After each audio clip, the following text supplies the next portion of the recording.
V pondelok 23. januára 2012 navštívila poslankyňa Národnej rady Slovenskej republiky Viera Tomanová okres Šaľa. V rámci pracovného programu sa stretla s občanmi mesta a obcí Selice a Trnovec nad Váhom.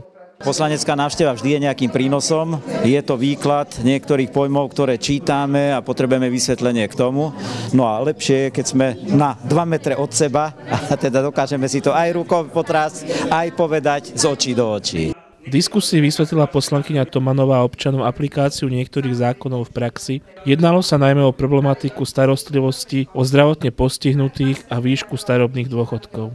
Som bola milo potešená aktivitou občanov, nesmiernym záujmom zo strany občanov otázky, ktoré sa týkajú rodinnej politiky, otázky seniorov, problémy seniorov, problémy zdravotne postihnutých, ale aj detí dominujú vždy, ale tuto bolo mimoriadne živé. Ja sa veľmi teším, že sú občania takíto a že skutočne majú záujem o celospoločenské dianie.